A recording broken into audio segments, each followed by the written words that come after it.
Sebenarnya Mbak, apa nih pesan apa yang ingin disampaikan dalam angsuran terakhir ini? Karena kalau kita lihat ini itu perannya itu bukan cuman hanya seorang menantu ya, tapi sosok kuat ibu, sang ibu dengan tuntutannya yang segitu besar ke menantunya ini.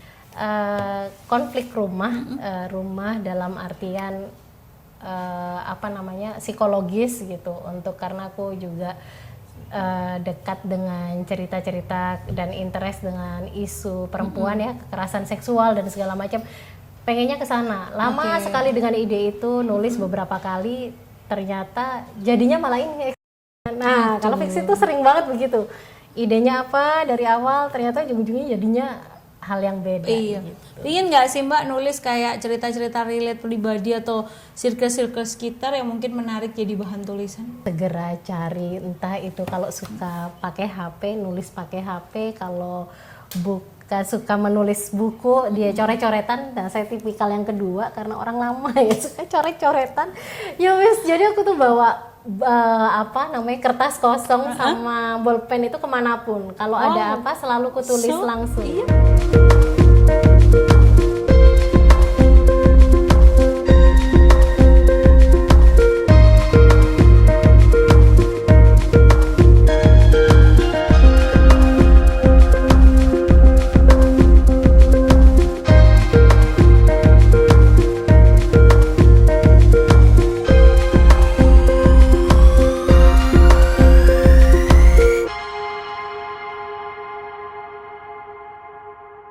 Hai Sobat Berita Jatim, balik lagi nih ngopi bareng penulis ya. Kali ini saya sudah bersama salah satu penulis. Nah kan dia seorang dosen di salah satu universitas negeri di Surabaya. Dan dia juga cukup hits juga di kalangan mahasiswa jurnalistik ya, karena teman-teman kantor saya ternyata mengenal dia.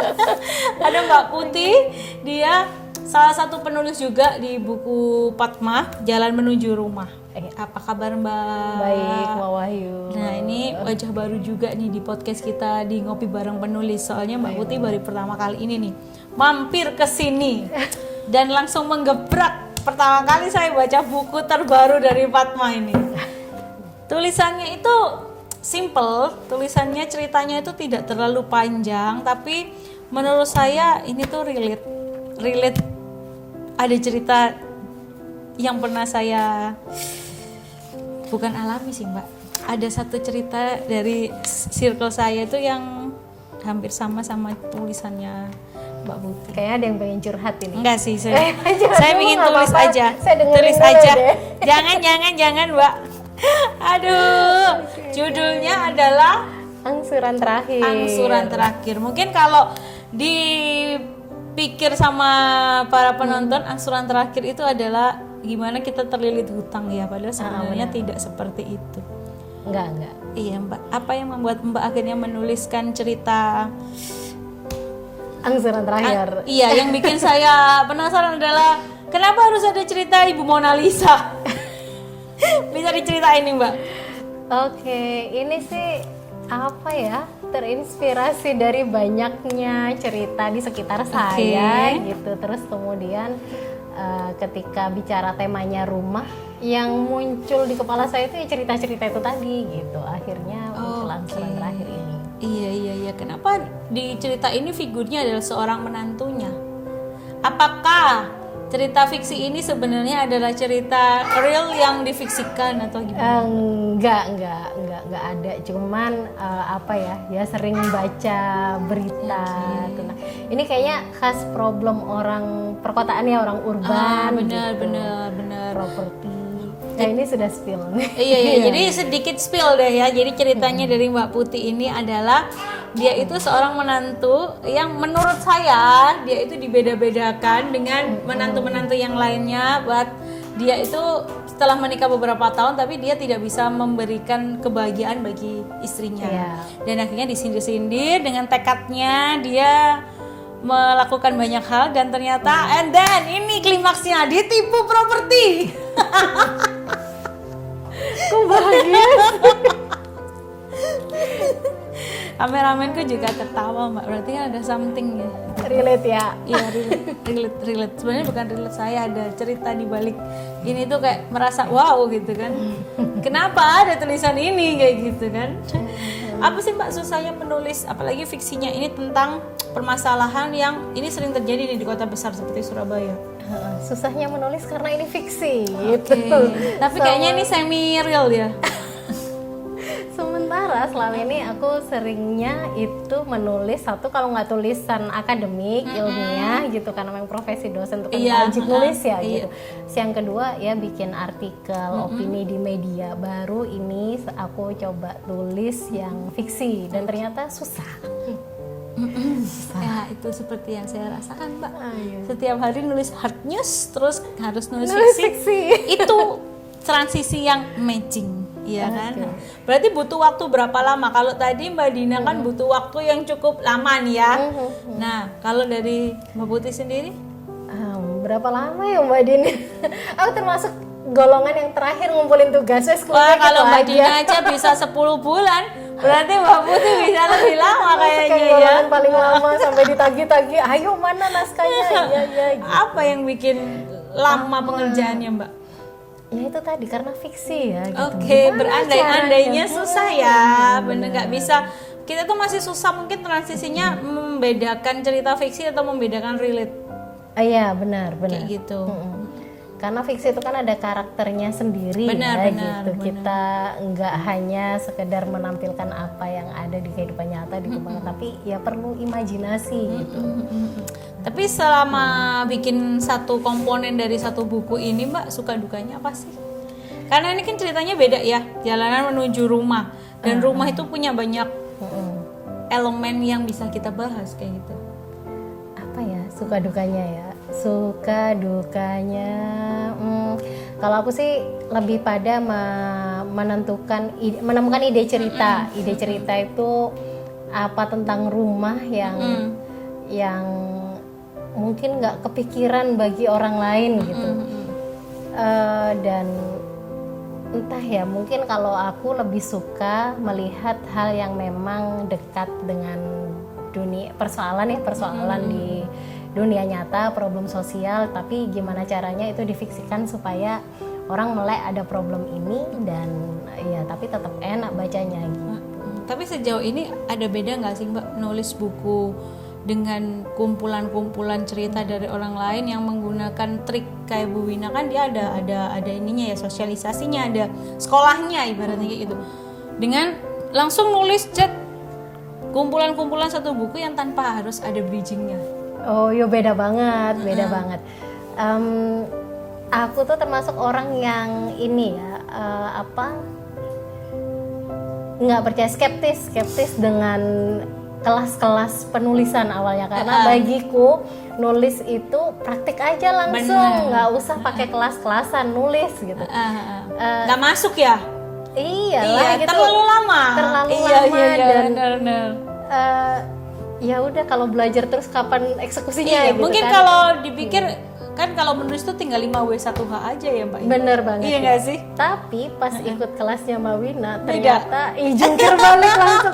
Waduh, tugasnya banyak dan ya seperti apapun belajar kalau kita ada kurikulumnya Mbak Wina tuh ini banget lah, detail banget ya bikin kurikulum, materi dan segala macamnya. Ternyata hasilnya memang beda gitu. Dan terbukti di ini. Ini adalah tulisan keberapa dari Mbak Putih selama masa mendalami bisnis properti mendalami dunia penulis karena kan dosen juga kayak gitu. Ini tulisan keberapa Mbak di buku ini? Kalau fiksi ini tulisan perdana. Wow. Tulisan perdana. Kalau ibu dosen aja bisa lebih dari 10 bulan, apalagi saya yang menulis fiksi ya. Karena hidupnya sudah fiksi. Tapi asik Mbak, coba aja deh. Ya. Next. Kapan-kapan aku lanjutin ceritaku. Cerita fiksi. Jadi novel ini langsung kayaknya. Ketawa. Jadi novel kayaknya. Langsung ketawa. Aduh, saya nggak pede Mbak nulis buku Mbak. Tapi next bakal ada ikut lagi nggak sih Mbak kalau tulisan-tulisan fiksi? Karena kan mungkin fiksi itu tulisan yang cukup menantang ya. Aku ada beberapa kemarin dari kelas itu Mbak yang perlu pendalaman ya gitu, dan aku rasa memang ke depan kalau ada kelas yang sesuai dengan apa yang ingin aku cari, pengen ikut lagi gitu. Oke, Karena ternyata menyenangkan ya. menyenangkan. Nah, Tapi balik lagi di angsuran terakhir nih Mbak. Sebenarnya Mbak, apa nih pesan apa yang ingin disampaikan dalam angsuran terakhir ini? Karena kalau kita lihat ini itu perannya itu bukan cuma hanya seorang menantu ya, tapi sosok kuat ibu, sang ibu dengan tuntutannya yang segitu besar ke menantunya ini kayak gitu.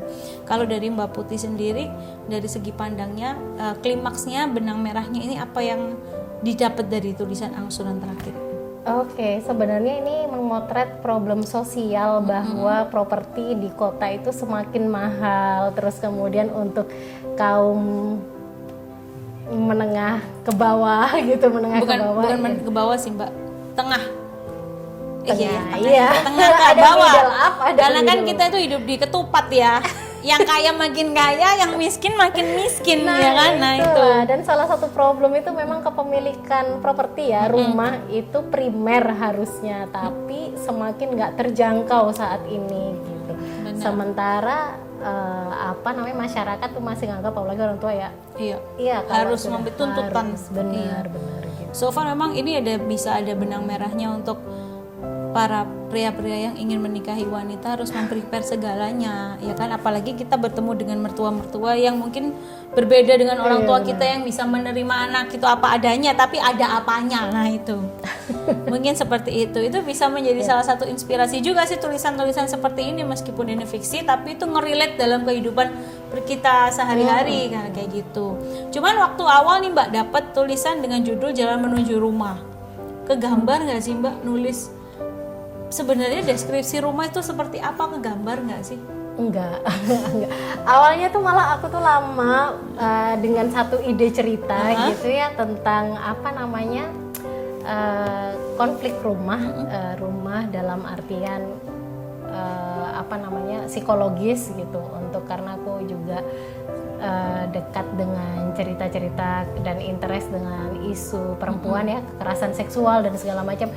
Pengennya ke sana. Lama sekali dengan ide itu, nulis beberapa kali, ternyata jadinya malah ini. Nah, kalau fiksi itu sering banget begitu. Idenya apa dari awal, ternyata ujung-ujungnya jadinya hal yang beda. Iya. Gitu. Ingin nggak sih Mbak nulis kayak cerita-cerita relate pribadi atau circle-circle sekitar yang mungkin menarik jadi bahan tulisan? Pengennya begitu. Iya. Nggak. Cuman nulis itu kan butuh konsistensi, komitmen. Nah itu yang aku sulit membangun. Nah ini pertanyaanku tadi belum sempat kutanyakan ke Mbak Dina sih, pingin nulis komedi nggak? Karena sekarang itu makin susah loh, makin sedikit penulis-penulis komedi. Mungkin dulu kalau yang paling gede Raditya Dika, karena dia udah nge-blow up ya, dan sekarang itu udah mulai pudar loh cerita-cerita konyol-konyol kayak gitu tuh. Pingin nggak sih Mbak sekali-sekali bikin tulisan komedi gitu? Tantangan ya, besar banget tantangannya. Agak-agak ya. Susah. Tapi Mbak, ada mungkin jenis komedi yang berbeda ya. Mbak pernah baca tulisannya Umar Khayyam yang Satrio Piningit Ing Kampung Pingit? Nah, itu aku belum pernah. Itu buku lama sih. Itu kumpulan esainya Umar Khayyam. Jadi yang dibentuk fiksi gitu ya. Bagiku tuh komedi gitu, ya begitu komedi. Dia bisa motret satir sosial, dikemas komedi dan fiksi. Tapi aku ingat pas aku baca tuh kelas 2 SMA, 2 SMA itu udah berpuluh tahun lalu. Nah, tapi pas di sana tuh aku merasa bahwa ini keren banget nih untuk aku yang SMA dan cucu bisa ngerti demokrasi itu apa, dan politik lah ya, isu-isu lain gitu. Itu dari tulisannya Umar Khayyam yang lucu itu banget. akhirnya bisa menginspirasi. Mungkin cara lucunya beda-beda kali ya Mbak ya. Kalau Mbak Putih lucunya soal politik, mungkin yang dibutuhkan masyarakat sekarang itu adalah lucunya benar-benar pure konyol kayak gitu. Tapi nggak apa-apa sih. Tapi banyak nih penulis-penulis juga yang sudah mulai meninggalkan buku ya Mbak ya. Tapi banyak juga, ada juga anak-anak yang sekarang itu malah pingin belajar menulis juga banyak. Mungkin Mbak Putih bisa kasih tips nih buat anak-anak yang mungkin mulai belajar menulis fiksi ataupun yang lain gitu. Tipsnya ya, Ini tips dari Bu Rosa nih. Tipsnya ya kalau sudah ingin menulis segera cari, entah itu kalau suka pakai HP nulis pakai HP, kalau bukan suka menulis buku dia coret-coretan. Nah saya tipikal yang kedua karena orang lama ya suka coret-coretan. Ya wes jadi aku tuh bawa kertas kosong sama bolpen itu kemanapun. Kalau ada apa selalu kutulis langsung. Iya? Iya begitu. Wow. Kadang, Mbak itu akan menjadi 2 kali kerja loh Mbak. Bahkan kadang kalau kena mental main blog gitu ya, nggak ngerti harus nulis apa, aku lebih suka nge-record. Jadi aku pengen nulis apa Bercerita sih? ya? Bercerita dulu gitu, aku record, setelahnya aku tuangkan dalam bentuk tulisan. Keren loh. Sebenarnya Mbak Putih ini udah bisa bikin 1 buku nih kalau Iya. gitu. Harusnya nih ya. Bener, jiwa-jiwa jurnalisnya tuh dapat banget gitu loh. Mulai Suka deh, mendongeng mulai. deh. Mulai digiring terus. Mbak, aku tunggu buku-bukunya Mbak Putih selanjutnya ya. Oke, Mungkin. bawahnya juga aku tunggu ya Ya, tulisan insya Allah komedinya Mbak. ya. Aduh enggak Mbak, belum nih kayaknya Mbak. Belum. Saya masih belum pede seperti Mbak saya. Sehari udah nulis berapa berita Mbak sekarang? 6. 6, nah kan? Nah, sehari 8 berita, jadi 1 cerpen seminggu itu kayaknya piece of cake banget. Mbak, kalau aku jadi penulis Mbak ya, yang aku ceritain bukan fiksi lagi Mbak, relate semua Mbak. Aduh, aku pernah bikin 1 judul nih Mbak, 1 judul karena ada yang kosong kayak gitu, aku ikut, semua pada ceritanya, wah kesatria ini, cinta ini, saya Oke. enggak dong Mbak, cerita liputan saya. Stranger Woman ya kan ya, liputan di tengah bencana bom ya, itu yang aku ceritain. Enggak, soalnya waktunya cuma 3 minggu dan aku tidak bisa berpikir fiksi selama 3 minggu. Waktunya terlalu cepat dan nggak ada kayak latihannya kayak bridging apa-apa. Ya wes tak ceritakan aja diriku. Maksudnya dalam arti aku memfiksikan sosok itu, tapi itu tidak lepas dari cerita pribadi sebenarnya. Iya. Gitu Berkembang berarti ya. Iya. Idenya itu dari Iya, dunia terus real. teman-teman tuh banyak, kenapa kamu nggak bikin tulisanmu sendiri sebagai Nah, jurnalis? kayak jurnalis gitu. tuh paling banyak ceritanya biasanya karena ketemu orang Tapi aku baru, itu peristiwa baru, tidak gitu. pede dengan kayak kita kan jurnalistik lokal ya, bukan nasional. Kalau nasional itu kan ceritanya wah kemana-mana. Kita kan lingkupnya skalanya cuma lokal. Jawa Loh, Timur justru aja, yang ya lokal kan? itu yang otentik. Itu bagaimana? Nulis lah, Mbak. Iya Mbak, saya sudah ada beberapa. Sebenarnya saya tuh sudah bikin kayak Draftnya. gininya, sudah bikin draftnya. Tinggal eksekusinya. Eksekusinya tuh udah 2 tulisan Mbak. Sisanya belum tak kerjakan sampai sekarang. Itu makanya. Yang saya belum buka lagi foldernya itu Mbak. Kayak gitu. Kadang saya seneng nih kalau bikin konten terus ceritanya bahas soal penulis, pingin kayak gitu. Cuman masih belum.